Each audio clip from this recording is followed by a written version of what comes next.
Hi guys, welcome back to mister ice hour. இன்னைக்கு நான் உங்களுக்காக என்ன படம் எடுத்துகிட்டு வந்திருக்கிறேன் தெரியுமா? ஒரு சூப்பரான ஹாரர் ஃபேண்டசி படம் தான் எடுத்துகிட்டு வந்திருக்கிறேன். ஸோ இந்த படத்தை நிறைய பேர் பார்த்துருக்கலாம். ஒருவேளை நீங்கள் இந்த படத்தை மட்டும் பார்க்காம இருந்திருந்தீங்கன்னா இது வரைக்கும் உங்கள் வாழ்க்கையில் ஒரு சூப்பரான படத்தை மிஸ் பண்ணிட்டீங்கன்னு தான் சொல்லி ஆகணும். ஏன்னா அந்த அளவுக்கு இந்த படம் வந்து செம சூப்பராக இருந்துச்சு. அதுலேயும் இந்த படத்தோடைய ட்விஸ்ட் இருக்கு. ஸோ நீங்கள் யாருமே கெஸ் பண்ணியிருக்கவே மாட்டீங்க. ஸோ வேகமாக ஆன்லைனர் பார்த்துடலாமா? அதாவது ஒரு வில்லேஜில் சில மக்கள் வந்து சாகடிக்கப்படுறாங்க.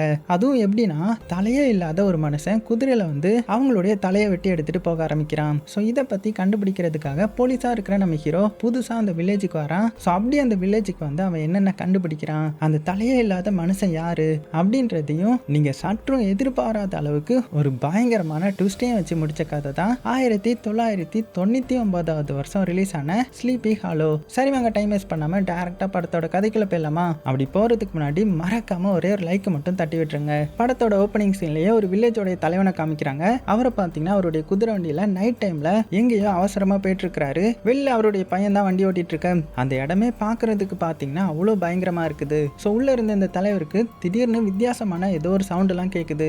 இவர் அப்படியே எட்டி பார்த்துட்டே வர்றாரு. அந்த டைம்ல சைட்ல ஏதோ ஒரு குதிரை வர்ற மாதிரியும் அது வந்து இந்த வண்டி ஓட்டிட்டு இருந்த இவருடைய பையனுடைய தலையே அறுத்துட்டு போற மாதிரியான சவுண்ட் கேட்க இவர் பயந்து அலறி அடிச்சு வெளியில எட்டி பாக்குறாரு. பார்த்தா உண்மைக்குமே இவருடைய பையனுடைய தலையை காணோம். ஸோ வண்டியும் அப்படி இப்படியே ஆடி ஓடிட்டு இருக்க. அவ்வளோதான் பயந்து போன இவர் அந்த வண்டியிலேருந்து தாவி குதிச்சிட்டாரு. குதிச்சதுல ஒரு சோளக்காட்டுக்குள்ளேயே விழுந்துட்டாரு. ஸோ எப்படியாவது இங்கேருந்து தப்பிக்கணும், யார் இந்த கொலையை பண்ணா அப்படின்னு பயத்திலே அந்த சோளக்காட்டுக்குள்ளே ஓட, அப்போ அங்கே இருக்கிற சோளக்காட்டு பொம்மையெல்லாம் பார்த்து பயந்துட்டு டக்குன்னு இந்த சைடு திரும்பினா அங்கே தான் அந்த கொலைகாரன் நிற்கிறான் போல. அவரை பார்த்த இவன் பயங்கரமாக பதற்றப்பட அவ்வளோதான் இவருடைய தலையுமே அறுக்கிறான். அப்படியே சீனும் கட் ஆகுது. இப்போ அப்படியே கட் பண்ணால் அடுத்த சீனில் 1799 நியூயார்க் சிட்டியை காமிக்கிறாங்க. ஆக்சுவலாக இந்த படம் வந்து 17th செஞ்சுரியில தான் நடக்கிற மாதிரி காமிக்கிறாங்க. அதில் ஒரு போலீஸ்மேனை காமிக்கிறாங்க இல்லையா? ஸோ இவன் தான் இந்த படத்தோட ஹீரோ. ஸோ வேற யாரும் கிடையாது, நம்மளுடைய ஜானி டெப் தான். அது போக நம்ம ஹீரோவுக்கு சயின்ஸ் மேலே அதிக ஆர்வமே இருக்கும். இப்போ கூட பார்த்தீங்கன்னா தண்ணியில இருந்து யாரோ இறந்து போயிருப்பாங்க போல. அந்த டெட் பாடியை பார்க்கறதுக்காக தான் வந்திருக்கிறான். அது போக அந்த டெட் பாடியை கலெக்ட் பண்ணிட்டு போயிட்டாங்க. ஆனால் நம்ம ஹீரோக்கு என்ன ஒரு சந்தேகம்னா, இந்த டெட் பாடி எப்படி இறந்தாங்க? ஒருவேளை சூசைட் பண்ணாங்களா, இல்லைனா யாராவது கொலை பண்ணி தண்ணிக்குள்ள தூக்கி போட்டாங்களா அப்படின்னு கண்டுபிடிக்கிறதுக்காக அவனுடைய ஹையர் ஆஃபீஸர் கிட்ட இந்த மாதிரி நான் இதை வந்து போஸ்ட்மார்ட்டம் பண்ணி பார்க்கணும் அப்படின்னதும், அடே என்னடா சொல்ற, நீங்க பாரு அவன் தண்ணிக்குள்ள விழுந்து செத்து போயிருக்கிறான் அப்படின்னா என்ன அர்த்தம்? ஏதோ மனவழியினால சூசைட் பண்ணி இறந்து போயிட்டான் அப்படின்னு சொல்லி சிம்பிளா வந்து கேஸ முடிச்சிட்டாங்க. ஏன்னா அந்த டைம்லலாம் இப்படிதான் இருக்கும் போல. அப்போ அந்த இடத்துக்கு ஒருத்தர் இழுத்துட்டு வராங்க. அவனுடைய முகமெல்லாம் ரத்தமா இருக்குது. அதாவது ஏதோ ஒரு சந்தேக கேஸ்ல தான் அவனை பிடிச்சிட்டு வந்திருக்காங்க. ஆனா வரும்போது இவன் தான் அதை பண்ணியிருப்பான்ற மாதிரி அவனை கன்ஃபார்ம் பண்ணி தான் அடிச்சு இழுத்து இந்த கூண்டுக்குள்ள போட்டு அடைச்சு வைக்கிறாங்க. ஸோ இதெல்லாம் பார்த்த நம்ம ஹீரோ இவனுக்கு வந்து இதெல்லாம் சரியா பண்ணல. அதுக்கப்புறம் அடுத்த சீன்ல பார்த்தீங்கன்னா அந்த இடத்துல இந்த கோர்ட் மாதிரியான இடத்த காமிக்கிறாங்க. அதுல நிறைய பேரை தூக்கு போறதுக்காக பிடிச்சி வச்சிருக்க. அவங்க உண்மையா குற்றம் பண்ணாங்களா இல்லையான்றதுலாம் தெரியாது. ஆனா இந்த சந்தேக கேஸ்ல மாட்டுவாங்க இல்லையா, அவங்களே தூக்கில போட்டுறாங்க போல அந்த டைம்ல. ஸோ இதெல்லாம் பார்த்து கொந்தளிச்ச நம்ம ஹீரோ, இங்க பாருங்க யுவர் ஆனர், நம்ம வந்து இப்போ 18th செஞ்சுரிக்குள்ள போக போறோம் அப்படின்னா என்ன அர்த்தம்? நம்ம அப்டேட் ஆகிட்டே இருக்கிறோம். நீங்க இந்த மாதிரி சந்தேக கேஸ்ல இருக்கிறவங்களெல்லாம் பிடிச்சி ஜெயிலில் போட்டால் என்ன அர்த்தம்? ஸோ நம்ம எதுனாலும் தீர விசாரிக்கணும் அப்படின்னு சொல்ல நாங்கள் இருந்த ஜட்ஜ் வந்து என்ன சொல்லிடுறாருன்னா, எப்பா சாமி நீயா, உங்ககிட்டலாம் வாதாட முடியாது. நீ என்ன பண்றனா, இங்கிருந்து ஃபர்ஸ்ட் கிளம்பு. ஸ்லீப்பி ஹாலோன்னு ஒரு வில்லேஜ் இருக்குது. அந்த வில்லேஜ்ல 3 கொலை வந்து தொடர்ந்து நடந்திருக்குது போல. அதுவும் தலையை வெட்டி கொலை பண்ணியிருக்காங்க. அந்த கொலையை யாரு பண்ணாங்கன்றது நீ கண்டுபிடி, அதுக்கப்புறம் நீங்க சொல்றதெல்லாம் நான் கேட்கிறேன் அப்படின்ற மாதிரி சொல்ல நம்ம ஹீரோ ஒரு ஆர்வத்துல, சரி நான் அந்த வில்லேஜுக்கு போய் அந்த கொலையை யார் பண்றாங்கன்னு கண்டுபிடிக்கிறேன், கண்டுபிடிச்சு நான் யாருன்றதை உங்களுக்கு ப்ரூவ் பண்றேன் அப்படின்னு சொல்லிட. அவ்வளவுதான். அடுத்த சீன்லேயே பார்த்தீங்கன்னா அவனுடைய திங்ஸ் எல்லாம் பேக் பண்ணிட்டு அந்த வில்லேஜுக்கு வந்து குதிரையில போயிட்டு இருக்கிறான். ஸோ இங்கிருந்து ரொம்ப தூரம் டிராவல் பண்ணணும் போல. அப்படி டிராவல் பண்ணும்போது கூட சும்மா இருக்கக்கூடாதுன்றதுக்காக அந்த வில்லேஜ் பார்த்தீங்கன்னா புக்கை வந்து படிச்சுட்டே போறான். அப்பதான் அவனுடைய கையை காட்டுறாங்க. அவனுடைய கையில பார்த்தீங்கன்னா நிறைய காயங்கள் இருக்குது. ஏதோ தழும்பு போல என்னாச்சுன்றது தெரியல. அப்படியே கட் பண்ணால் ரொம்ப தூரம் ட்ராவல் பண்ணி அந்த வில்லேஜுக்கு வந்துட்டான். ஸோ வில்லேஜில் பார்த்தீங்கன்னா வெளியில் யாருமே நடமாடுற மாதிரி தெரியல. பார்க்குறதுக்கும் கொஞ்சம் பயமாக தான் இருக்குது. அது போக அந்த வில்லேஜுக்கு காவலாளி மாதிரி ஒருத்தெல்லாம் நிற்கிறான். ஸோ அதெல்லாம் பார்த்துட்டு நேராக ஒரு பெரிய பில்டிங்க்கு போகிறாரு. அந்த பில்டிங்க்கு சைட்லலாம் நிறைய சில்மிசமான வேலையெல்லாம் நடந்துட்டு இருக்க. அதெல்லாம் நம்ம ஹீரோ கண்டுக்காம அப்படியே உள்ளே போகிறான். உள்ளே பார்த்தா ஏதோ ஒரு பெரிய பார்ட்டி மாதிரி நடந்துட்டு இருக்குது. ஸோ நம்ம ஹீரோவும் மெல்ல அப்படியே உள்ளே போக அதில் ஒரு பொண்ணு கண்ணை கட்டி அவளுடைய லவ்வர் பையனை கண்டுபிடிச்சிட்டு இருக்கா போல. ஆனால் கடைசியில் நம்ம ஹீரோ குறுக்க போயிட அப்புறம் என்ன, நம்ம ஹீரோ தான் அவளுடைய லவ்வர் பையன் நினச்சி ஹீரோ தொட்டு கிஸ் பண்ணிட்டா. நம்ம ஹீரோவும் அமைதியாக இருந்துட்டான். ஸோ இதெல்லாம் பின்னாடி இருந்து பார்த்த இந்த லவ்வர் பையன் நம்ம ஹீரோ மேலே சம கோவமாக அப்புறம் தான் இந்த பொண்ணு கண்ணை திறந்து பார்க்குறாங்க. ஸோ அந்த பொண்ணுடைய பேர் தான் கேத்ரினா. இவங்க தான் இந்த படத்தோட ஹீரோயின் மாதிரி. ஐயோ சாரிங்க அப்படின்னு ஹீரோவை பற்றி சொல்ல, ஆனால் நம்ம ஹீரோ எங்கே வருத்தப்படுவான், பக்கத்தில் இந்த லவ்வர் பையன் தானே வருத்தப்படுவான். அவன் நம்ம ஹீரோவை சட்டையை பிடிக்கிறதுக்குள்ள கரெக்டாக அங்கே அந்த ஊர் தலைவர் வந்துட்டாரு. ஸோ இப்போ அந்த ஊர் தலைவர் யாரும் கிடையாது, நம்ம ஹீரோயினுடைய அப்பா தான். ஸோ கூடவே அவர் ரெண்டாவதாக கல்யாணம் பண்ண ஒய்ஃபும் வராங்க. ஸோ வந்து யார்ப்பா நீ அப்படின்னு கேட்கும்போது தான் நம்ம ஹீரோ அவன்கிட்ட இருக்கிற ஒரு லெட்டரை கொடுக்குறான். ஸோ அந்த லெட்டரை படித்து பார்த்து இவருக்கு வந்து தெரிய வந்துடுது நம்ம ஹீரோ வந்து ஒரு போலீஸ்காரன்றது. உடனே சரி ஓகே நீ இந்த வீட்டிலே தங்கிக்கோ, அது போக இப்போ உன்னுடைய லக்கேஜை வச்சுட்டு நான் சொல்கிற இடத்துக்கு வா அப்படின்னு சொல்லி அனுப்பிச்சு வைக்கிறாரு. அதே மாதிரி நம்ம ஹீரோ பார்த்தீங்கன்னா அவனுடைய லக்கேஜ் எடுத்து வச்சுட்டு இருக்கும்போது ஒரு மேடு வந்து நம்ம ஹீரோ கூப்பிடுறாங்க. இந்த மாதிரி தலைவர் உங்களை கூப்பிட்டாங்கன்ற மாதிரி சொல்ல, நம்ம ஹீரோவும் சரின்னு சொல்லிட்டு அந்த தலைவரை பார்க்க போனா, அந்த தலைவர் கூட பார்த்தீங்கன்னா அந்த ஊரை சேர்ந்த பெரிய புள்ளிகள் ஒரு 4 பேர் இருக்காங்க. ஸோ அந்த 4 பேரையும் இந்த தலைவர் வந்து இன்ட்ரோ பண்ணி வைக்கிறாரு. அதில் ஒருத்தர் டாக்டர், இன்னொருத்தர் வந்து இந்த வக்கீல் மாதிரி, இன்னொருத்தர் வந்து இந்த பத்திரம் எழுதுறவங்க, அப்புறம் இன்னொருத்தர் குண்டா இருக்கிறார் இல்லையா. ஸோ இவர் கூட சேர்த்து மொத்தம் 4 பேரையும் இன்ட்ரோ பண்ணி வைக்க, அப்போ தான் நம்ம ஹீரோ என்ன சொல்கிறோன்னா, இந்த மாதிரி நாங்கள் ஊருக்கு வந்ததுக்கான காரணமே இந்த மாதிரி இங்கே ஏதோ ஒரு நிறைய கொலைகள்லாம் நடக்குதாமே, அந்த கொலைகளை கண்டுபிடிக்கிறதுக்காக தான் வந்திருக்கிறேன். ஸோ உங்களுக்கு தெரிஞ்சதை ஒன்று விடாமல் சொல்லுங்கள் அப்படின்னதும் அங்கே இருக்கிற எல்லாருமே பயப்படுறாங்க. தம்பி நீ இது நினைக்கிற மாதிரி சாதாரணமெல்லாம் கிடையாது, அவங்கள கொலை பண்ணது குதிரையில் வந்த தலையில்லாத ஒரு முண்டம் அப்படின்னு சொல்ல, நம்ம ஹீரோவே கொஞ்சம் ஜெர்க் ஆகிட்டான். ஆனால் நம்ம ஹீரோ தான் இந்த சயின்ஸ் மேலே அதிக நம்பிக்கை இருக்கிறவன் தானே, அதனால இதெல்லாம் நம்புற மாதிரி தெரியல. ஸோ நீங்கள் என்ன சொல்ல வரீங்க அப்படின்னதும் அதுக்கான கதையை நான் சொல்கிறேன் அப்படின்னு அந்த தலைவர் வந்து சொல்ல ஆரம்பிக்கிறாரு. அதாவது ஒரு 20 வருஷத்துக்கு முன்னாடி ஒரு மெர்சினரியை சேர்ந்த ஹார்ஸ்மேன் வந்து இந்த நாட்டை ஆக்கிரமிக்கிறதுக்காக வந்திருந்தான். அவன் ரொம்பவே கொடூரமானவன். அவனுடைய பல்லுலாம் ஷார்ப்பாக இருக்கும். பார்க்குற எல்லாத்தோடைய தலையை வெட்டி கொடூரமாக கொலை பண்ணுறது தான் அவனுடைய வேலையே. இப்படி அவன் போகிற இடம்லாம் கொடூரமாக தலையை வெட்டி கொலை பண்ணிடுவான். அதனால இந்த நாட்டை சேர்ந்தவங்க என்ன பண்ணாங்கன்னா அவங்களுடைய படையை அதிகப்படுத்தி ஒரு கட்டத்தில் அந்த ஹார்ஸ்மேனை வந்து பிடிக்க ட்ரை பண்ணாங்க. ஆனால் அவன் அவங்க கிட்ட இருந்து தப்பிச்சு ஓட்டுறதுக்காக ஒரு காட்டுக்குள்ளே ஓடிட்டான். அப்படி ஓடினவனுடைய குதிரையை சுட்டு கொலை பண்ணிட்டாங்க. ஸோ உயிரோட இருந்த அவன் மட்டும் தப்பிச்சு பக்கத்தில் இருந்த காட்டுக்குள்ளே ஓடினான். அவனை துரத்தி நிறைய பேர் வந்தாங்க. ஆனால் காட்டுக்குள்ளே ஓடினவன் ஒரு இடத்துல ஒளிஞ்சிக்க, அந்த இடத்துல 2 சின்ன குழந்தைங்க மட்டும் இதை பார்த்துட்டாங்க. ஸோ அவங்க கிட்ட இவன் சத்தம் போடாதீங்கன்ற மாதிரி சைகை காட்டுறதுக்குள்ள அதுல இருந்த ஒரு பொண்ணு வந்து அவ கையில் வச்சிருந்த ஸ்டிக்கை உடைச்சி சத்தம் கொடுத்துட, அவளை தான் அந்த இடத்துக்கு வந்த போர் வீரர்கள்லாம் இவனை அடிச்சு இவன் எப்படி எல்லாத்தையுமே கொலை பண்ணணும் அதே மாதிரி அவனுடைய தலையை துண்டை எடுத்து கொடூரமாக கொலை பண்ணிட்டு அந்த இடத்துல புதைச்சிட்டாங்க. ஆனால் அவனுடைய குதிரையும் சரி அவனுடைய ஆன்மாவும் சரி அந்த இடத்த நோக்கியே சுற்றி சுற்றி வர ஆரம்பிச்சுது. ஒரு கட்டத்துக்கு மேலே என்ன ஆயிடுச்சுன்னா அந்த ஆன்மா தான் இந்த மாதிரி ஊருக்குள்ள வந்து எல்லாருடைய தலையுமே வெட்டிட்டு இருக்குது. அது பார்க்குற எல்லாத்தையுமே கொடூரமாக வேட்டையாடிட்டு இருக்குதுப்பா அப்படின்னு அந்த தலைவர் சொல்லி முடிக்க, நம்ம ஹீரோவே லைட்டாக பயந்துட்டான். உடனே ஹீரோ கிட்ட ஒரு பைபிளை கொடுத்து நீ படிக்க வேண்டியது இதுதான் அப்படின்னு சொல்லிட்டாங்க. ஸோ நம்ம ஹீரோவும் அந்த பைபிளை ஓப்பன் பண்ணி பார்க்குறான். ஸோ இது வந்து சாதாரண பைபிள் கிடையாது. அந்த பைபிள்லேயே இந்த வில்லேஜ் இருக்கு இல்லையா, இந்த வில்லேஜை பற்றின எல்லாமே இருக்கும். இந்த வில்லேஜோடைய ஃபேமிலி ட்ரீலாம் இருக்கும். ஸோ அதெல்லாம் நம்ம ஹீரோ நோட் பண்ணி வச்சுக்கிறான். அப்படியே கட் பண்ண இப்போ அடுத்த நாள் ஆகுது. அன்னைக்கு நைட்டு பார்த்தீங்கன்னா ஒருத்தர் வந்து இந்த வில்லேஜை பாதுகாத்துட்டு இருப்பார் இல்லையா, அவர் அப்படியே பாதுகாத்துட்டு இருக்க அப்போ தூரத்தில் ஏதோ ஒரு சத்தம் கேட்க, இவரும் கண்ணை வச்சுட்டு ரெடியாக இருக்கிறாரு. அப்படி ரெடியாக இருக்கும்போது ஏதோ ஒன்று அந்த இடத்துக்கு வர்ற மாதிரியான சத்தம் கேட்குது. அவ்வளோ தான். அடுத்த சீன்லேயே பார்த்தீங்கன்னா ஒரு பயந்து ஓடிட்டு இருக்க, பின்னாடி பார்த்தீங்கன்னா அந்த குதிரையில் யாரோ உட்காந்துருக்காங்க. ஆனால் நல்லா பார்க்கும்போது தான் தெரியுது அந்த குதிரையில் உட்காந்துருக்கிறவருக்கு தலை இல்லை. ஸோ அப்படின்னா அவர் சொன்ன கதை உண்மைதான் போல. அந்த தலையில்லாத மனுஷன் வந்து இந்த பாதுகாவலனுடைய தலையுமே வெட்டி எடுத்து அங்கிருந்து கிளம்பிட்டான்.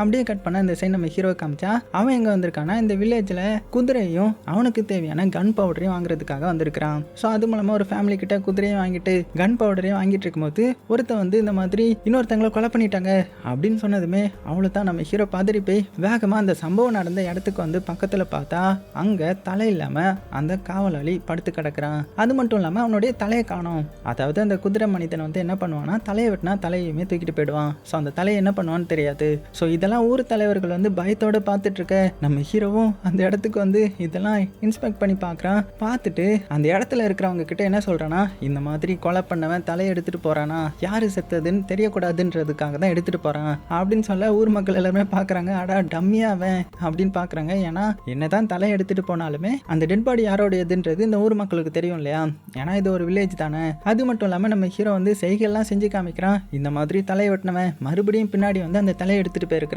ஸோ இதை வந்து நல்லா இன்வெஸ்டிகேட் பண்ணணும் அப்படின்னு அதில் ஸ்ப்ரேலாம் அடிச்சு கண்ணில் கண்ணாடிலாம் ஏதோ ஒன்று போட்டுக்கின்னு அதை வந்து எட்டி பார்த்துட்டு இருக்கேன். ஸோ இதெல்லாம் ஊர் தலைவர்களும் இவன் எப்படிதான் அந்த கேஸை சால்வ் பண்ண போறான்ற மாதிரி முழிக்கிறாங்க. அப்படியே கட் பண்ண அடுத்த சீனில் அவனுக்கான ஃபியூனரெல்லாம் நடக்குது. அந்த ஃபியூனரலில் கலந்துக்கிட்ட அந்த இறந்து போனவனுடைய பையன் இருக்கான் இல்லையா, அதான் இந்த காவலாளியோடைய பையன் தான் அவன். ஸோ அவன் நம்ம ஹீரோவை பார்த்து இந்த மாதிரி நீங்கள் இந்த கேஸை சால்வ் பண்ணுறீங்களா, என்னையும் உங்கள் கூட சேர்த்துக்கோங்க, ஏன்னா என்னுடைய அப்பாவை தான் அவன் கொலை பண்ணிட்டான், ஸோ இதுக்கு நான் கண்டிப்பாக பழி தீக்கணும் அப்படின்னு ஹீரோ கூட சேர்ந்துக்கிறான். ஸோ நம்ம ஹீரோக்கு ஒரு அசிஸ்டன்ட் தேவைப்படும்ல, அதனால சரின்னு கூடவே வச்சுக்கிறான். அப்போ அந்த ஊர் தலைவரில் ஒரு குண்டா ஒருத்தர் இருப்பார்ல, அவர் நம்ம ஹீரோ கிட்ட வந்து நீ நினைக்கிற மாதிரி மொத்தமாக 4 கொலைகள் இல்லை, இதை சேர்த்து மொத்தமாக இதை சேர்த்து 5 கொலைகள் அப்படின்னு சொல்லிட்டு போக, ஸோ நம்ம ஹீரோவுக்கு இது மூலமாக கொஞ்சம் டவுட் வரும். அதனால அந்த சின்ன பையன்கிட்ட சொல்லி அந்த டெட் பாடிலாம் புதைச்சி வச்சிருப்பாங்க இல்லையா, அந்த இடத்துக்கு வந்து அது எல்லாத்தையுமே தோண்டி வெளியில் எடுக்க சொல்கிறான். அதே மாதிரி எல்லாருமே தோண்டி வெளியில் எடுக்கிறாங்க. ஸோ எல்லாருடைய அந்த சவப்பெட்டியும் பார்த்து அதுக்குள்ளே தலையில்லாததையும் பார்த்துட்டு மொத்தம் 4 டெட் பாடி தான் இருக்கும். அப்படின்னா 4 டெட் பாடி தானே, அவர் எதுக்கு 5ன்னு சொன்னார் அப்படின்னு ஒரு டெட் பாடியை ஒத்து பார்க்குறான். பார்த்தா அவளுடைய வயிற்றில் வந்து கத்தி குத்துன மாதிரி இருக்கும். ஸோ இவன் வந்து ஒரு வேளை ப்ரெக்னெண்ட்டாக இருந்திருப்பாளோ அப்படின்னு சந்தேகப்பட்டு இதை வந்து நான் போஸ்ட்மார்ட்டம் பண்ணி பார்க்கணும் அப்படின்னு அவனுடைய லேபுக்கு வந்து எடுத்துகிட்டு வந்துட்டான். ஸோ அங்கே வந்து போஸ்ட்மார்ட்டம் பண்ணி பார்க்குறதுக்காக ரெடி ஆகிறான். ஸோ ஆக்சுவலாக நம்ம ஹீரோவுக்கு இப்போ எக்ஸ்பீரியன்ஸ் அந்த அளவுக்கு கிடையாது போல். ஸோ இப்போ தான் ஃபஸ்ட் டைம் பண்ணுறான் போல். அதனால எதையோ ரெஃபர் பண்ணி தான் பார்க்குறான். ஸோ ரத்தம்லாம் அவனுடைய மூஞ்சில் தெரிக்குது. இருந்தாலும் கடைசியாக சக்ஸஸ்ஃபுல்லாக அதை முடிச்சுட்டு வெளியில் வந்து எல்லாருக்கிட்டையும் இந்த மாதிரி அந்த பொண்ணு சாகிறதுக்கு முன்னாடி ப்ரெக்னெண்ட்டாக இருந்திருக்கிறா அப்படின்னு அவன் கண்டுபிடிச்சதை சொல்கிறான். அப்படியே கட் பண்ணால் நைட் ஆகுது. நம்ம ஹீரோ என்ன பண்ணுறான்னா அந்த தலையில்லாத குதிரை மனிதன் பொய்யா உண்மையாக கண்டுபிடிக்கிறதுக்காக நைட் டைமில் அப்படியே பார்த்தீங்கன்னா குதிரையை எடுத்துகிட்டு வெளியில் போகிறான். அந்த டைமில் பார்த்தீங்கன்னா ஏதோ ஒரு வித்தியாசமான சவுண்டு கேட்குமா. அவ்வளோதான், நம்ம ஹீரோ மெல்ல திரும்பி பார்த்தா பின்னாடி உண்மைக்குமே அந்த குதிரை மனிதன் இருப்பான், தலையில்லாதவன். விரண்டு போன நம்ம ஹீரோ தலை தெரிக்க ஓட அவன் பின்னாடியே பார்த்தீங்கன்னா அந்த குதிரை மனிதனும் துரத்திட்டு வரான். ஸோ ஒரு கட்டத்துக்கு மேலே நம்ம ஹீரோ முடியாமல் கீழே விழுந்துட்ட. அப்படி விழுந்ததுமே அந்த குதிரை மனிதன் அவன் கையில் வந்து ஒரு பம்கின் மாதிரி ஒன்று வச்சிருந்துருப்பான். அதை எடுத்து நம்ம ஹீரோ மேலே எரிஞ்சிட்டு அவன் பாட்டுக்க போயிட்டான். ஸோ இப்போ தான் அப்படி அந்த குதிரையில் யார் இருந்ததுன்னு காமிச்சான். அது அந்த லவ்வர் பையன் தான் போல.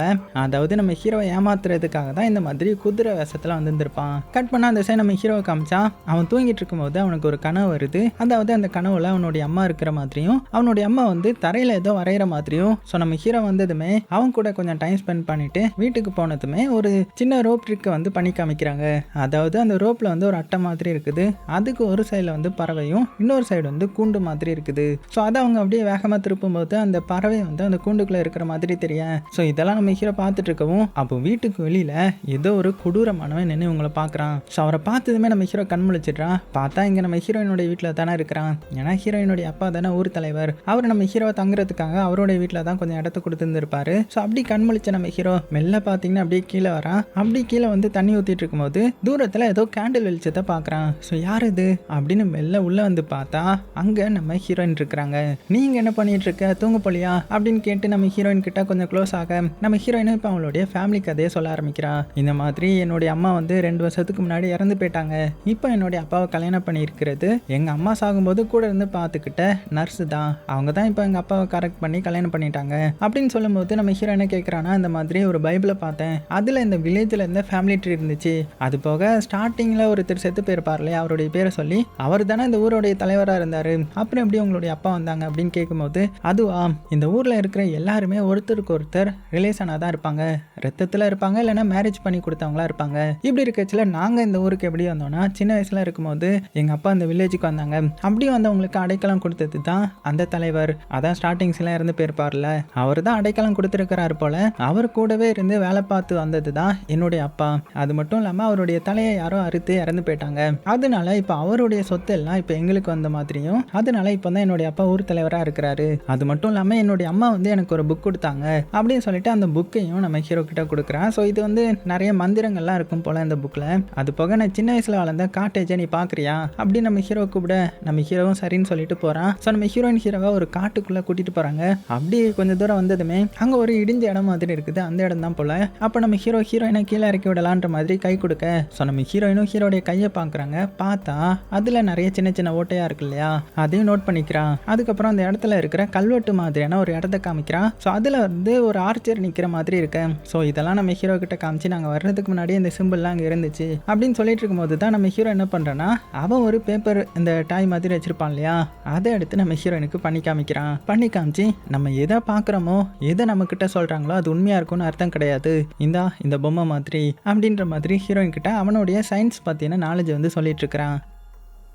அப்படியே கட் பண்ணால் அடுத்தது நம்ம ஹீரோ அப்படியே வீட்டுக்கு வரும்போது வீட்டில் பார்த்தீங்கன்னா 4 தலைவர்கள் வந்து சீக்கிரட்டாக ஏதோ பேசிகிட்டு இருக்கிற மாதிரி தெரியுது. ஸோ நம்ம ஹீரோவை அவங்க என்ன பேசுகிறாங்க அப்படின்னு ஒட்டு கேட்குறான். பார்த்தா அந்த 4 பேரில் குண்டா ஒருத்தர் இருப்பார்ல, அவர் என்ன சொல்கிறாருன்னா, இந்த மாதிரி இதுக்கு மேலே என்னால் தாக்கு பிடிக்க முடியாது, நான் அந்த ஊரை விட்டு போகிறேன், உயிரோடு இருக்கிறது தான் எனக்கு முக்கியம் அப்படின்னு அவருடைய திங்ஸ் எல்லாம் பேக் பண்ணிவிட்டு அந்த இடத்த விட்டு காலி பண்ணுறாரு. ஸோ இதை நம்ம ஹீரோ நோட் பண்ணிவிட்டு வேகமாக அவர் பின்னாடி ஃபாலோ பண்ணி அவரை ஸ்டாப் பண்ணி, எங்கே போகிறீங்க, நீங்கள் ஏதோ என்கிட்ட மறைக்கிறீங்க தானே, ஸோ அந்த விதவை பொண்ணு யார், அவளுடைய தலையையும் அந்த குதிரை மணித்தன் அறுத்துருக்கிறான், அது போக அவள் ப்ரெக்னெண்ட்டாகவும் இருந்திருக்கிறா, ஸோ இதை நீங்கள் தான் என்கிட்ட சொன்னீங்க அப்படின்னா எதையோ நீங்கள் சொல்ல மறைக்கிறீங்க தானே அப்படின்னதும், ஆனால் இந்த குண்டு தாத்தாவை பார்த்தீங்கன்னா, டேய் நீ ஏன்டா இந்த மாதிரி போறவனை பிடிச்சி இப்படி வம்பு பண்ணிட்டு இருக்கிற, நான் இன்னும் கொஞ்ச நேரம் இங்கே இருந்தா உண்மைக்குமே அந்த தலையில்லாத மனிதனை வந்து என்னையும் வேட்டையாடிடுவான்டா, நான் கிளம்புறேன் அப்படின்னும் போது ஹீரோ மறுபடியும் ஸ்டாப் பண்ணி, யோ பெருசு அந்த குதிரை மனிதன்லாம் ஒன்றும் கிடையாது, அதெல்லாம் கட்டுக்கதை, யாரோ நம்மளை ஏமாத்துறாங்க அப்படின்னு சொல்லிட்டு இருக்கும்போது அந்த இடத்துல ஏதோ ஒரு சத்தம் கேட்குது காட்டுக்குள்ள இருந்து. அவ்வளோதான், இதை பார்த்து அந்த குண்டு மனிதன் வந்துட்டான்டாவன் அப்படின்னு தலை தெறிக்க ஓட ஆரம்பிக்க பார்த்தா அங்க இருந்து தலையில்லாத ஒரு குதிரை மனிதன் குதிரையை ஓட்டிட்டு அந்த இடத்துக்கு வருவானா. ஸோ நம்ம ஹீரோ பார்த்து மிரண்டுறான். அது மட்டும் இல்லாம அவன் வந்த வேகத்துல அந்த குண்டா இருக்கிறவருடைய தலையை அறுத்துட அந்த தலையும் அப்படியே உருண்டு உருண்டு நம்ம ஹீரோ பக்கத்துலயே வந்து விழுமா. இதை பார்த்து நம்ம ஹீரோ ஸ்டன்னா இருக்க மறுபடியும் அந்த குதிரை மனிதன் பின்னாடி வந்து நம்ம ஹீரோ கிட்ட இருக்கிற அந்த தலையை அவனுடைய ஸ்வாடால குத்திட்டு எடுத்துட்டு போயிருமா. மிரண்டு போன நம்ம ஹீரோ அப்படியே மயக்கம் போட்டு விழுந்துட்டான். ஸோ கட் பண்ண அடுத்தது அந்த தலைவருடைய வீட்டில் தான் கண் முழிக்கிறான். ஸோ தலைவர்லாம் அங்கே தான் இருக்காங்க. ஸோ ஹீரோவை பார்த்து உனக்கு ஒன்றும் இல்லைல்ல அப்படின்னதும் இவன் பயந்துக்கிட்டே, நான் பார்த்தேன் அந்த தலையில்லாத மனிதனை பார்த்தேன், அவன் உண்மைக்குமே இருக்கிறான் அப்படின்னு பயத்தில் அலறி அடிச்சுட்டு மறுபடியும் பார்த்தீங்கன்னா அப்படியே மயக்கம் போட்டுடுறான். அப்போ மறுபடியும் இவனுடைய அம்மாவுடைய கனவு வருது. அதாவது இவனுடைய அம்மா ஏதோ ஒரு காட்டில் இவன் கூட ஜாலியாக விளையாடிட்டு இருக்காங்க. அதுக்கப்புறம் வீட்டுக்கு வந்தா வீட்டில் ஒரு கொடூரமானவன் ஒருத்தன் பார்த்துருப்பான் இல்லையா, அவன் உள்ள வந்து இவனுடைய அம்மாவை பிடிச்சி அடித்து தரன்னு இழுத்துட்டு போவான். ஸோ இதை பார்த்ததுமே நம்ம ஹீரோ மறுபடியும் கண் முழிச்சிடுறான். அதே டைம்ல வெளியில கீழே இருக்கிற அந்த தலைவர்கள்லாம் என்ன பேசிட்டு இருப்பாங்கன்னா, இந்த மாதிரி ஹீரோ வந்து சரிப்பட்டு வர மாட்டான் போல, அவன் சும்மா மயக்கம் போட்டுறான், அவெல்லாம் வேலைக்கு ஆக மாட்டான், நம்ம தான் இதை பார்த்துக்கணும் அப்படின்னு சொல்லிட்டு இருக்கும்போது கரெக்டாக நம்ம ஹீரோ என்ட்ரி கொடுத்துட்டு, அதை பற்றி நீங்கள் கவலைப்படாதீங்க, நான் அந்த காட்டுக்குள்ளே போய் அந்த தலையில்லாத குதிரை மனிதன் யாருன்றதை பார்க்க போகிறேன், என் கூட யார் வரீங்க அப்படின்னு பார்த்தா ஹீரோ கூட அந்த சின்ன பையன் இருப்பான்ல, அவன் மட்டும் தான் இப்போ போகிறதுக்கு ரெடியாக இருக்கிறான். அதனால அந்த சின்ன பையனை கூட்டிட்டு இப்போ நம்ம ஹீரோ காட்டுக்குள்ளே போக ஆரம்பிக்கிறான். அப்படி நம்ம ஹீரோ வந்து காட்டுக்குள்ளே மெல்ல போயிட்டு இருக்கும்போது அந்த சின்ன பையன்கிட்ட, டேய் இங்க இருக்கிற எல்லாருமே சாகுறாங்க, அதுல உன்னுடைய அப்பாவும் செத்துருக்காங்கல்ல, அவருடைய தலையையுமே அந்த குதிரை மனிதன் வெட்டிட்டு போயிட்டான்ல, ஸோ உனக்கும் இந்த தலைவருடைய ஃபேமிலிக்கும் ஏதாவது சம்மந்தம் இருந்துச்சா அப்படின்னு கேட்கும்போது தான் இந்த சின்ன பையன் என்ன சொல்றானா, இந்த மாதிரி ஸ்டார்டிங்ல ஒரு தலைவர் செத்தாரா, அந்த ஊருடைய உண்மையான தலைவர், அந்த தலைவர் சாகும்போது அவர் கூட வேலை பார்த்தது என்னுடைய அப்பா தான், ஆனா அவர் சாகிறதுக்கு ஒரு வாரத்துக்கு முன்னாடி என்னுடைய அப்பாவுக்கும் அவருக்கும் ஏதோ ஒரு சண்டை வந்துடுச்சு, அதுக்கப்புறம் என்னாச்சுன்னு தெரியலன்ற மாதிரி சொல்ல இவங்க அப்படியே பேசிக்கிட்டே காட்டுக்குள்ள ரொம்ப தூரம் வந்திருப்பாங்க இல்லையா, அப்படி வந்திருக்கும் போது ஒரு குகை மாதிரியான ஒரு இடத்த பாக்குறாங்க. ஸோ இதை பார்த்ததுமே கண்டிப்பா இதுக்குள்ளதான் அந்த குதிரை மனிதன் இருக்கலாம், இல்லைன்னா யார் இருக்காங்கன்னு பாத்துடலாம் அப்படின்னு 2 பேரும் பாத்தீங்கன்னா மெல்ல மெல்ல உள்ள போறாங்க. அந்த சின்ன பையன் துணையோட நம்ம ஹீரோ கையில கண்ணு வச்சுட்டு உள்ள போறான். உள்ள வந்து பார்த்தா ஏதோ ஒரு லேடி பாக்குறதுக்கு சூனியக்காரி மாதிரி இருக்கிறாங்க. அவங்க உட்கார்ந்துருக்க அவங்கள பார்த்து நம்ம ஹீரோ யார் நீ அப்படின்னு கேட்டதுமே அந்த லேடி அப்படியே திரும்புறாங்க, மூஞ்செல்லாம் கவர் பண்ணி இருக்குது. அது போக என்ன சொல்றாங்கன்னா, அந்த சின்ன பையனை வெளியில போக சொல்லு அப்படின்னதும் ஹீரோவும் அந்த சின்ன பையனை டே வெளியில போட, நானும் கொஞ்ச நேரத்தில் வந்துடுறேன் அப்படின்னு சொல்லிட்டு அந்த சூனியக்காரி கிட்ட பேச ஆரம்பிக்கிறான். ஸோ அந்த சூனியக்காரி என்ன பண்றான்னா, அவளுடைய கையெல்லாம் ஒரு இதில் லாக் பண்ணிட்டு அவ பாட்டுக்கு ஏதோ ரிச்சுவல் பண்ண ஆரம்பிக்கிறான். ஸோ நம்ம ஹீரோ சும்மா இல்லாம அந்த குதிரை மனிதன் எங்க இருப்பான், அவனை பத்தி உங்களுக்கு தெரியும்ல, நீங்க ஒரு சூனியக்காரி தானே அப்படின்னு நிறைய கொஸ்டின் கேட்க டக்குன்னு பார்த்தீங்கன்னா அவங்க அமைதியாக்கிட்டாங்க. உடனே நம்ம ஹீரோ அவங்களுடைய மூஞ்ச வந்து பார்க்கலான்ற மாதிரி மூஞ்சில போர்த்திருக்கிற அந்த ஸ்கிரீனை வந்து நகத்தலான்னு போறான். அப்போ அவங்க வந்து ஆக்ரோஷமா கத்துவாங்களாம். அதுவும் அவங்களுடைய மூஞ்ச பார்த்தீங்கன்னா கொடூரமா இருக்குது. அவங்களுடைய கண்ணு நாக்கெல்லாம் தனித்தனியா வெளியே வந்துடுமா. பார்த்து மிரண்டு போன நம்ம ஹீரோ. ஆனா அந்த லேடி என்ன சொல்றாங்கன்னா, உனக்கு அவனை பத்தி தெரியணும்னா இந்த சூரியன் மறையிற இடத்துக்கு போ, அங்க வந்து ஒரு இறந்து போன மரம் இருக்கும், அந்த மரம் தான் அவனுடைய வீடு அப்படின்னு சொல்லிட அடுத்தது வெளியில பாத்தீங்கன்னா நம்ம ஹீரோ தலைதெறிக்கு ஓடி வரான். ஓடி வந்துட்டு அந்த சின்ன பையன்ட்ட, நான் சாதிச்சிட்டேன், அந்த லேடியை மிரட்டி கேட்டுட்டேன், வா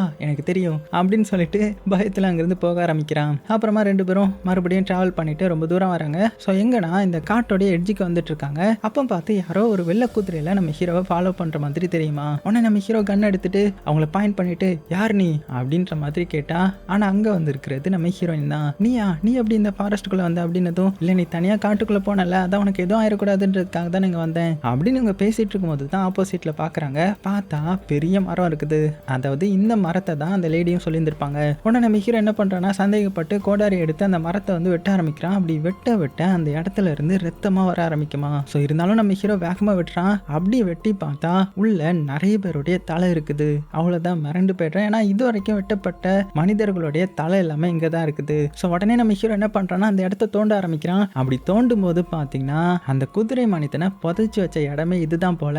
ஆனா அதுலயும் உங்களுக்கு ஒரு ட்விஸ்ட் காத்துட்டு இருக்குது. ஏன்னா அந்த குதிரை மனிதனுடைய தலையை அந்த இடத்துல காணும். ஸோ அதை வந்து யாரோ தூக்கிட்டு போயிருக்காங்க. ஸோ இதை பார்த்த நம்ம ஹீரோ வந்து அந்த குதிரை மனிதன் அடுத்தவங்களுடைய தலையை எடுக்கிறதுக்கு காரணம் அவனுடைய தலையை தேடியாதான் இருக்கும் அப்படின்னு அவன் கண்டுபிடிச்சதை சொல்லிட்டு இருக்க. அப்போ அந்த இடமே லைட்டா ஷேக் ஆக ஆரம்பிக்குது. என்னன்னு பார்த்தா அந்த மரத்துக்குள்ள இருந்து அந்த குதிரை மனிதன் வெளியில வருவானா. அவ்வளவுதான் மிரண்டு போயிடுறான். அப்படியே வெளியில வந்து அவன்கிட்ட இருந்த அந்த ஸ்வாடையும் எடுத்துட்டு இவங்களை எதுவுமே பண்ணாம பாத்தீங்கன்னா வேகமா கிளம்பிடுறான். ஆனா நம்ம ஹீரோ எப்படி அவனை விடுவான். ஸோ பின்னாடியே ஃபாலோ பண்ணிட்டு வேகமா போறான். அதே சமயத்துல அந்த குதிரை மனிதன் எங்க வந்திருக்கானா இந்த கிளியன்னு சொல்லப்படுற ஒருத்தனுடைய வீட்டுக்கு தான் வந்திருப்பான். ஸோ இவன் யாருன்னா நம்ம ஹீரோவுக்கு வந்து ஒருத்தன் குதிரையும் கன் பவுடரும் கொடுத்துருப்பான் இல்லையா. ஸோ இந்த ஊரை சேர்ந்தவன் தான் அவனுடைய வீட்டுக்கு வந்து அவனுடைய தலையை துண்டா விட்டுட்டு அவனுடைய ஃபேமிலியில இருந்த அவனுடைய ஒய்ஃபையும் குழந்தையுமே பார்த்தீங்கன்னா கொடூரமா கொலை பண்றான் அந்த குதிரை மனிதன். ஸோ அப்படி எல்லாத்தையுமே கொலை பண்ணிட்டு அங்கிருந்து கிளம்பலான்னு போகும்போது இதை வந்து நம்ம ஹீரோயினுடைய அந்த லவ்வர் பையன் பார்த்துட்டான். ஸோ அவன் இந்த மாதிரி ரோந்து பண்ணிட்டு இருப்பான் போல.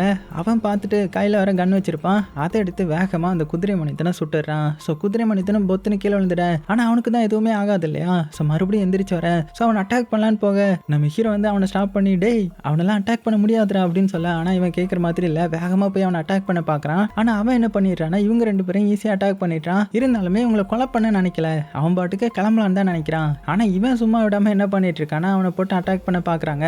அதுலயும் ஒரு கட்டத்துல அந்த கோவமான தலையில்லாதவன் என்ன பண்ணிட்டானா நம்ம ஹீரோவை நெஞ்சிலையா கத்தி வச்சு லைட்டா குத்திட்டு இவன் அட்டாக் பண்ண வந்துட்டு இருக்கிற அந்த லவ்வர் பையனை கொடூரமா 2 துண்டை வெட்டி போட்டுட்டு கிளம்பிட்டான். ஸோ கட் பண்ணால் நம்ம ஹீரோ வந்து கண் முழிக்கிறான். பார்த்தா பெட்டில் இருக்கிறான். அவனுடைய காயத்துக்கு ஹீரோயின் தான் மருந்து போட்டு விட்டுருப்பாங்க. அது மட்டும் இல்லாமல் குடிக்கிறதுக்கு இது இல்லாமல் கொடுக்குறாங்க. அப்போ தான் நம்ம ஹீரோ என்ன சொல்கிறான்னா இந்த மாதிரி நான் கண்டுபிடிச்சிட்டேன். அந்த குதிரை மனிதன் சாதாரணமாக யாரெல்லாம் கொலை பண்ணலை. அவனுடைய மண்டை ஓட்டை யாரோ எடுத்து வச்சு அவனை கண்ட்ரோல் பண்ணி தான் இந்த மாதிரி நிறைய கொலையை பண்ணிட்டு இருக்காங்க. ஸோ அது யாருன்றதை நம்ம சீக்கிரமாக கண்டுபிடிக்கணும் அப்படின்னு ஏதோ ஒன்று கண்டுபிடிக்கிறான். ஸோ இதை கேட்ட அந்த ஊர் மக்கள் எல்லாருமே கொஞ்சம் ஷாக்காகிறாங்க. அதுக்கப்புறம் நம்ம ஹீரோயின் குடிக்க கொடுத்ததை குடிச்சிட்டு அப்படியே மயங்கிட. அப்போ நம்ம ஹீரோவுக்கு மறுபடியும் கனவு வருது. அதாவது அவனுடைய பாஸ்ட் லைஃப்ல நடந்தது. அதாவது நம்ம ஹீரோ இப்போ ஏதோ ஒரு சர்ச்சில் இருக்கிற மாதிரி இருக்க.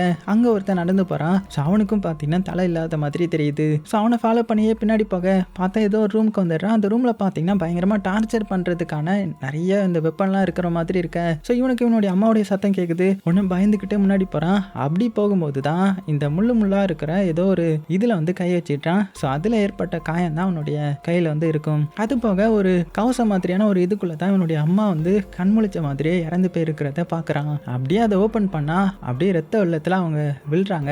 இங்க நம்ம ஹீரோ டக்குன்னு கண் முழிச்சு ஹீரோனை ஹக் பண்ணி இந்த மாதிரி என்னுடைய அம்மாவை கொலை பண்ணது வேற யாரும் கிடையாது, என்னுடைய அப்பா தான். அவர் ரொம்பவே மோசமானவர். அதனாலே எனக்கு இந்த இது மேல இருந்த நம்பிக்கை எல்லாம் போயிடுச்சு. இன்னும் வரைக்குமே அதனால தான் எனக்கு ரிலீஜன் மேல நம்பிக்கை இல்லை அப்படின்னு ஹீரோயினை ஹக் பண்ணிக்க. ஸோ ஹீரோயினும் பார்த்தீங்கன்னா ஹீரோவுக்கு ஆறுதலா இருக்கிறா. அப்படியே கட் பண்ணா அடுத்த சீன்ல நம்ம ஹீரோ கண் முழிக்கிறான். பார்த்தா அங்க நம்ம ஹீரோயினுடைய சித்தி தான் இருக்காங்க. ஸோ அவங்க நம்ம ஹீரோ வந்து ஹீரோவுக்கான மருந்தெல்லாம் கொடுத்து கவனிச்சுக்க.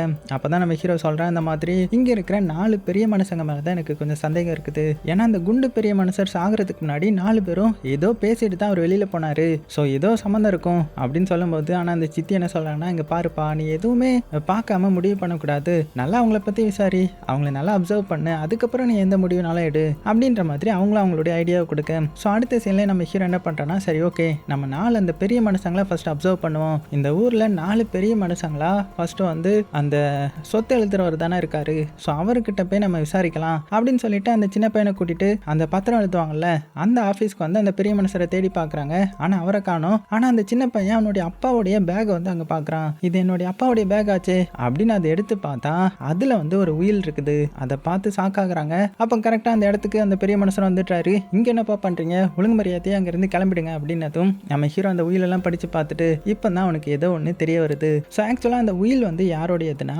அந்த பிரெக்னன்ட் லேடி இறந்துருப்பாங்க இல்லையா அவங்களுக்கு எல்லா சொத்தையும் மாற்றி எழுதி வச்ச அந்த தலைவருடைய உயில் தான் இது. அதாவது ஸ்டார்டிங் சீன்ல ஒரு ஊர் தலைவர் செத்து போயிருப்பார் இல்லையா அவருக்கும் அந்த விதவ பொண்ணுக்கும் காதல் வந்து அது மூலமா பிரெக்னென்ட் ஆயிருந்திருப்பாங்க. ஸோ அதை அந்த டாக்டர் பெரிய மனுஷரும் பார்த்துருப்பாரு. அதுக்கப்புறம் இன்னொரு பெரிய மனுஷர் கல்யாணம் முடிச்சு வச்சிருப்பாரு. இவர் இருக்கார் இல்லையா இவர் அந்த பொண்ணு பேருக்கு அந்த உயில் எழுதுறதுக்கு ஹெல்ப் பண்ணியிருப்பாரு. ஸோ இப்படி எல்லாரையுமே நம்பி தான் அந்த தலைவர் வந்து சொல்லியிருந்திருப்பாரு. ஆனால் கடைசியில் இந்த பெரிய மனுஷங்களா இருந்த இருந்த இந்த 5 பேரும் தான் ஏதோ சூழ்ச்சி பண்ணி அந்த தலைவரை கொண்டுட்டாங்க. இன்னும் சொல்ல போனா இப்போ ஊர் தலைவரா இருக்கிற ஹீரோயினுடைய அப்பா கிட்ட தான் அந்த எலும்பு கூட இருக்கணும். அதை வச்சுதான் அவர் கண்ட்ரோல் பண்ணி அந்த விதவை பொண்ணையும் அந்த தலைவரையும் ஃபர்ஸ்ட் போட்டு தள்ளியிருக்காங்க. அது போக இந்த சின்ன பையனுடைய அப்பா வந்து சாட்சி கையெழுத்து போட்டதுக்காக அவரையும் போட்டு தள்ளியிருக்காங்க. ஏன்னா யாருக்குமே இதை பத்தி தெரிய வரக்கூடாதுன்றதுக்காக அப்படின்னு எல்லாத்தையுமே புட்டு புட்டுன்னு வைக்க ஸோ இதை பார்த்து இந்த பெரிய மனுஷரும் ஷாக் ஆகிடுறாரு. இருந்தாலுமே இதுதான் உண்மை போல. ஸோ இதெல்லாம் நீங்க எதுக்கு பண்ணியிருக்கீங்கன்னா அந்த பழைய ஊர் தலைவர் உயிரோட இல்லைன்னா அவருடைய சொத்து வந்து எல்லாமே அடுத்த தலைமுறையா இருக்கிற ஹீரோயினுடைய அப்பாவுக்கு தான் வரும். ஏன்னா ஹீரோயின் என்கிட்ட ரொம்ப வருஷத்துக்கு முன்னாடி இந்த ஊருக்கு வந்ததா சொன்னா, ஆனா அது உண்மை கிடையாது. உண்மைக்குமே அந்த தலைவருடைய ஃபேமிலி ட்ரீல இருந்து வந்தவர் தான் இப்போ தலைவரா இருக்கிற ஹீரோயினுடைய அப்பா. அதுவும் அந்த நான் பைபிள்ல பார்த்தேன்ற மாதிரி எல்லாத்தையுமே நம்ம ஹீரோ வந்து இப்போ கரெக்டாக கெஸ் பண்ணிட்டான். ஆக்சுவலா அந்த தலைவரை கொலை பண்ணதுக்கான காரணமே அந்த தலைவர் வந்து இந்த மாதிரி ஏதோ ஒரு விதவை பண்ண லவ் பண்ணி அவளை பிரெக்னென்ட் ஆக்கி அந்த குழந்தைக்கு எல்லா சொத்தையும் எழுதி வச்சிருந்திருப்பார் இல்லையா. இது எல்லாமே இந்த ஊர் தலைவர்களுக்கு அதான் அந்த 5 பேருக்கு பிடிக்காம தான் அந்த தலைவரை கொலை பண்ணிட்டதா நம்ம ஹீரோ வந்து சொல்றான். அதுக்கப்புறம் இதுக்கான எவிடன்ஸ் எல்லாம் எடுத்துட்டு அங்கிருந்து நேராக வீட்டுக்கு கிளம்புறான். வீட்டுக்கு வந்து பார்த்தா வெளியில நம்ம ஹீரோயின் வெயிட் பண்ணிட்டு இருக்காங்க. ஸோ ஹீரோயினை பார்த்ததுமே அவன் கொஞ்சம் ஜெருக்காகிறான். ஏன்னா ஹீரோயினும் அந்த தலைவருடைய பொண்ணு தானே. ஸோ ஹீரோயினுக்கும் இதுல உடந்தையா இருக்குமோ அப்படின்னு சந்தேகப்பட அதனால ஹீரோயின் கிட்ட அந்த எவிடன்ஸ் எதையுமே காமிக்காம அங்கிருந்து நைஸா வீட்டுக்குள்ள வந்துட்டு அந்த எவிடன்ஸ் ஒரு இதுல மறைச்சு வச்சுட்டு சைடில் பார்க்குறான். பார்த்தா ஏதோ ஒரு பூச்சி வந்து கட்டில் கட்டியில் ஓடுமா. உடனே பயந்து கீழே பார்த்தா கீழே ஏதோ சர்க்கிள் மாதிரி வரைஞ்சி வச்சிருக்காங்க. ஏதோ அந்த பிளாக் மேஜிக்ல யூஸ் பண்ற சர்க்கிள் மாதிரி இருக்கும். ஸோ நம்ம ஹீரோ பார்த்து அதை பயந்துட்டான். இதை யாரா இங்க வரைஞ்சி வச்சிருந்திருப்பாங்க அப்படின்னு மிரண்டு போய் பார்த்துட்டு இருக்கும்போது வெளியில ஏதோ ஒரு சத்தம் கேட்குது. இவங்க உடனே வந்து என்னன்னு பாக்குறாங்க. பார்த்தா ஏதோ ஒரு லேடி கிளம்புறாங்க எங்கேயோ. யார் இது, இந்த நேரத்துல எங்க போறாங்க அப்படின்னு அவங்கள ஃபாலோ பண்ணிட்டே பின்னாடி போனா அவங்க ஏதோ காட்டு பாதைக்குள்ள போறாங்க. உடனே அந்த சின்ன பையனை இங்கேயே இருக்க வச்சுட்டு வேகமா பின்னாடியே போய் பார்த்தா அங்க போனது வேற யாரும் கிடையாது, நம்ம ஹீரோயினுடைய சித்தி தான். அதான் ஹீரோயின் அப்பாவுடைய 2வது வைஃப். அவங்க என்ன பண்றாங்கன்னா அந்த 4 தலைவர்கள் இருப்பாங்க இல்லையா, அதுல ஒருத்தவங்க கூட அஃபேர் வச்சிருக்காங்க போல.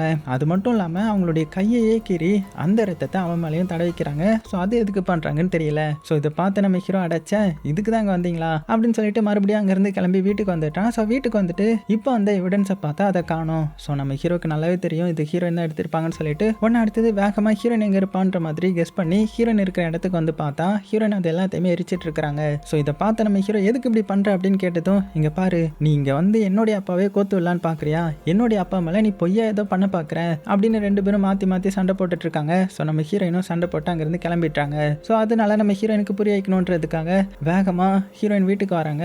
ஆனா ஹீரோயின் வீட்டில் காணோம், அந்த சித்தி மட்டும்தான் இருப்பாங்க. ஸோ இவளை பார்த்ததுமே ஐயோ இவ மோசமான லேடி ஆச்சு அப்படின்னு நைஸா கிளம்பிடலான்னு பார்க்கும்போது அந்த சித்தி ஸ்டாப் பண்ணி இங்க பாருப்பா, நீ நேற்று நிறைய பார்த்துட்டேன்னு நினைக்கிறேன், ஆனா அதை யார்கிட்டையும் சொல்ல மாட்டேன்னு நம்புறேன் அப்படின்னதும் ஹீரோவும் இந்த கர்மத்தை வெளியில வர சொல்லுவாங்களா அப்படின்னு சொல்லும் போதே கரெக்டா பாத்தீங்கன்னா அந்த இடத்துக்கு தலைவர் வந்துட்டாரு. வந்து என்ன சொல்றாருன்னா இந்த மாதிரி பத்திரம் எழுதுற தலைவன் வந்து இறந்து போயிட்டான், கடைசியா ஹீரோ தான் மீட் பண்ணி பேசியிருக்கிறான். ஸோ இவன் தான் ஏதோ பண்ணிட்டான். அதனால ஊர் தலைவர்கள் எல்லாருமே சேர்ந்து ஊர் மக்கள் எல்லாத்தையுமே கூட்டி சர்ச்சில் வச்சு இந்த ஹீரோக்கு எதிராக நாங்க வந்து ஒரு இது பண்ண போறோம், அவனை இந்த ஊரை விட்டு அடிச்சு வரட்ட போறோம், ஸோ எல்லாருமே சர்ச்சுக்கு வாங்க அப்படின்னு சொல்லிட்டு கிளம்பிட இதை நம்ம ஹீரோவை பார்த்து சாக்காகி நான் என்னடா தப்பு பண்ணேன் அப்படின்னு பார்க்கும்போது அடுத்தது எல்லாருமே எல்லா மக்களும் சர்ச்சுக்கு வராங்க. அப்போ அந்த லேடி இருக்காங்கல்ல, அதான் அந்த சித்தி, அவங்க வந்து ஏதோ ஒரு பூ பறிச்சிட்டு இருப்பாங்க. ஸோ இதை அந்த தலைவரை பார்த்துட்டு வா நம்மளும் சர்ச்சுக்கு போகணும் அப்படின்னு சொல்லிட்டு இருக்கும் போதே பின்னாடி இருந்து ஏதோ ஒரு குதிரை வருது. அதான் அந்த தலை இல்லாத குதிரை மனிதன். ஸோ அவனை பார்த்ததுமே இந்த தலைவர் வந்து ஷாக்காகிறாரு. அந்த குதிரை மனிதனும் இந்த சித்தியோடைய தலையை அப்படியே வெட்ட போறான். அப்படியே சீனும் கட் ஆகுது. அடுத்தது சர்ச்சுக்கு எல்லா மக்களும் வந்திருப்பாங்க இல்லையா, அங்க ஹீரோயினுடைய அப்பா ஓடி வந்து ஹீரோயின் கிட்ட இந்த மாதிரி அந்த தலை இல்லாத மனிதன் உன்னுடைய சித்தியை கொலை பண்ணிட்டான், அவன் இங்க தான் வந்துட்டு இருக்கிறான் அப்படின்னு பதற்றத்துல சொல்ல, அதே மாதிரி அந்த தலையில்லாத மனிதன் பார்த்தீங்கன்னா குதிரை மனிதன் இந்த சர்ச்சை நோக்கி வந்துட்டு இருக்கிறான். ஆனா அவனால பார்த்தீங்கன்னா இந்த சர்ச்சுக்குள்ள என்ட்ரு ஆக முடியல. ஸோ அவனால என்ட்ரு ஆக முடியாது போல. அதனால உள்ள இருந்த எல்லாருமே என்ன பண்றாங்கன்னா வெளியில இருக்கிற அந்த குதிரை அதான் தலையில்லாத குதிரை மனிதனை ஷூட் பண்றாங்க. அதே சமயத்துல உள்ள என்ன டிஸ்கஷன் போயிட்டு இருக்குன்னா மாத்தி மாத்தி இங்க சண்டை போட்டுட்டு இருக்காங்க. ஏன்னா நம்ம ஹீரோ வந்து அந்த மண்டவோடு தலைவர் தான் வச்சிருப்பாருன்னு சொல்லியிருந்திருப்பான் இல்லையா, அதனால அந்த தலைவருக்கு எதிராகவே இப்ப மிச்சம் இருக்கிற 2 தலைவர்களும் மாறிட. ஸோ இப்படி மாத்தி மாத்தி சண்டை போடுற கேப்ல டேய் உன்னுடைய வைஃபை இவன் வச்சிருக்காண்டான்ற மாதிரி மாத்தி மாத்தி சண்டை போட்டு எல்லாருமே செத்து போயிடுறாங்க. கடைசியில் இந்த தலைவரும் இன்னொரு ஹெட்டு மட்டும் தான் மிச்சம் இருப்பான். ஸோ இதெல்லாம் கேட்ட ஊர் மக்களும் தலைவர் தான் மோசமானவர் போல, அவர் தான் அந்த எலும்பு கூட வச்சிருக்காரு போல அப்படின்னு அவர் அட்டாக் பண்ண வர இந்த தலைவரும் இல்லைன்னு சொல்லிட்டு மேலே போகவும் அப்போ கரெக்டாக அந்த வெளியில குதிரை மனிதன் வந்து உள்ள வர ட்ரை பண்ணிட்டு இருக்கான் இல்லையா, அவன் என்ன பண்றானா ஒரு கம்பை உடைச்சி அதுல கயிறை கட்டி தூக்கி எறிறான். அது கரெக்டாக இந்த தலைவரை குத்தி வெளியில இழுத்துருது. அப்புறம் என்ன அவருடைய தலையையுமே வெட்டி கொண்டு போயிட்டான். ஸோ இந்த அதிர்ச்சியில் நம்ம ஹீரோயின் வந்து மயக்கம் போட்டு விழுந்துட்டாங்க.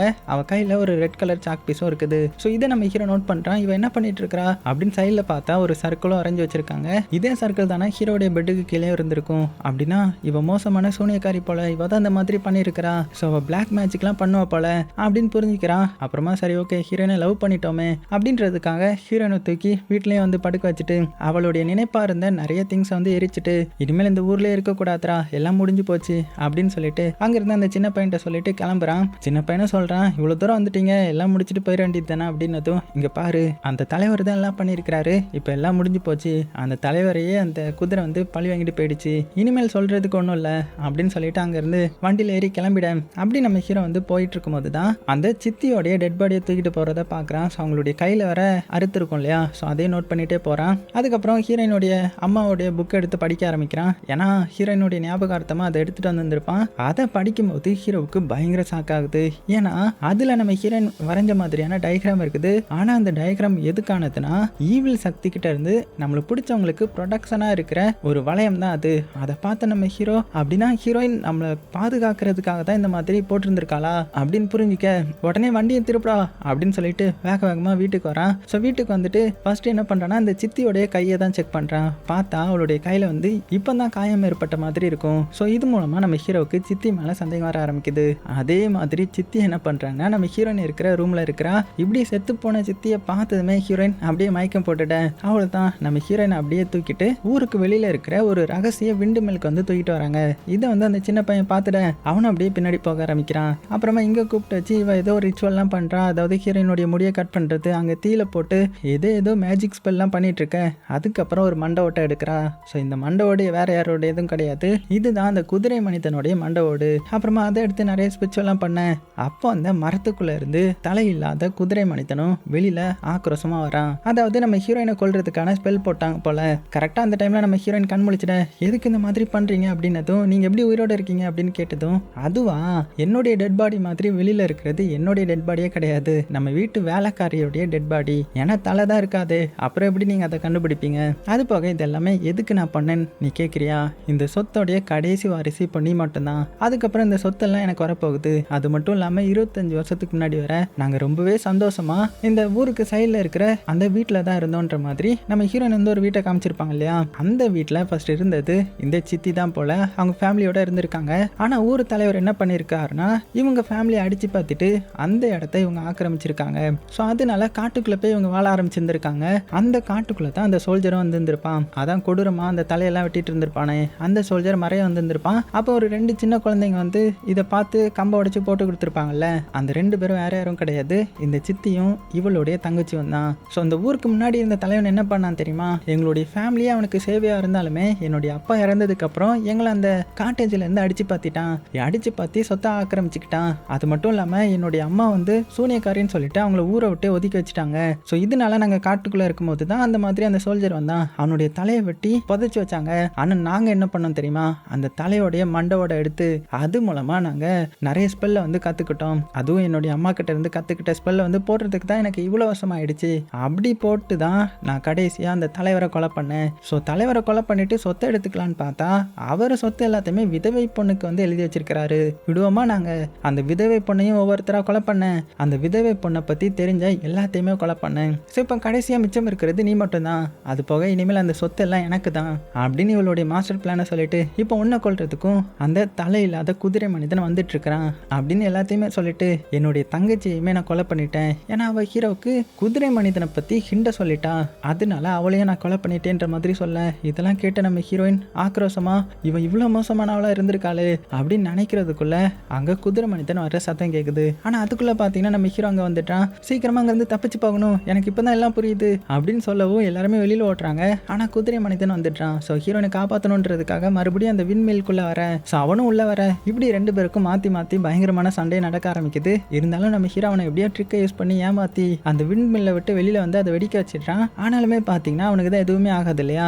அவன் பாட்டுக்கு இவனை அட்டாக் பண்ண வந்துட்டு இருக்கேன். ஸோ நம்ம ஹீரோவும் ஹீரோயினை காப்பாத்திட்டு ரொம்ப தூரம் ஓடுறான். பின்னாடியே பாத்தீங்கன்னா அந்த சித்தியும் வந்து ஒரு இடத்துல இவங்களை தடுத்து நிப்பாட்டி, என்ன தப்பிச்சு போலான்னு பாக்குறீங்களா, உங்களை விட மாட்டேன் அப்படின்னு நம்ம ஹீரோயினை கண்ணை வச்சு சூட் பண்ண போகும்போது ஹீரோ வந்து ஊடையில வந்துட்டான். ஸோ அதனால அவன் பறந்து போய் கீழே விழுந்துட்டேன். அப்புறம் என்ன, ஹீரோனை ஈஸியா பிடிச்சிட்டு அந்த குதிரை மனிதனை வா இவளையும் கொலை பண்ணு, இவளை கொலை பண்ணி என்னுடைய கடைசி இதையும் முடிச்சிடு அப்படின்னு கத்திட்டு இருக்க அந்த குதிரை மனிதனும் பாத்தீங்கன்னா பக்கத்துல வந்துட்டு இருக்க. இங்க நம்ம ஹீரோ பாத்தீங்கன்னா உயிரோட தான் இருக்கான். எப்படின்னு பார்த்தா அவனுடைய பாக்கெட்டில் வந்து ஹீரோயினுடைய அம்மாவுடைய புக் வச்சுருந்துருப்பான். அது மூலமாக புல்லட்லேருந்து எப்படியே தப்பிச்சிட்றான். அப்புறம் என்ன வேகமாக வந்து அந்த பொண்ணை தள்ளிவிட அப்படி தள்ளி விட்டதுமே அவகிட்ட இருந்து அந்த மண்டவோடு வந்து கீழே விழுந்துடுது. அப்புறம் என்ன அந்த மண்டவோட எடுத்து கரெக்டாக அந்த குதிரை மனிதன் மேலே ஏறிய அதனால அந்த குதிரை மனிதனுடைய மண்டவோடு அப்படியே அவனுடைய மண்டைக்குள்ளேயே சொருகிறது. அப்படி சொருகினதுனால மறுபடியும் பார்த்தீங்கன்னா அவன் நார்மல் நிலைமைக்கு வரான். ஸோ இது மூலமாக அந்த வில்லி கிட்ட போட்ட கான்ட்ராக்ட் வந்து க்ளோஸ் ஆகுது. ஏன்னா இவனுடைய மண்டவோட இவன்கிட்டே திரும்ப வந்துருச்சு இல்லையா. இனிமேல் அந்த வில்லியால் இவனை எதுவுமே பண்ண முடியாது.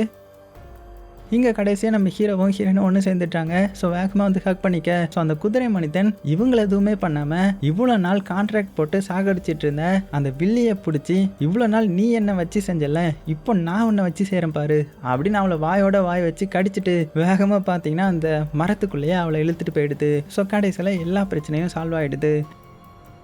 அப்புறமா கடைசி சீனில் நம்ம ஹீரோ ஹீரோயினை கல்யாணம் பண்ணிவிட்டு அவள் இருந்த அந்த நியூயார்க் சிட்டிக்கே கூட்டிகிட்டு வந்துட்டான். அங்கே வந்து இவங்க 2 பேரும் சந்தோஷமாக வாழ போகிற மாதிரி காமிச்சு இந்த படத்தையும் முடிக்கிறாங்க. ஸோ செமையாக இருந்துச்சுல்ல, நிறைய ட்விஸ்ட்லாம் வச்சுருந்தாங்கல்ல. உங்களுக்கு கண்டிப்பாக பிடிச்சிருக்குன்னு நம்புகிறேன். பிடிச்சிருந்துச்சுன்னா லைக் பண்ண மறந்துடாதீங்க. சேஃபாக இருங்க. உங்களுக்கு பிடிச்ச எல்லாத்தையுமே ரொம்ப ரொம்ப சேஃபாக பார்த்துக்கோங்க.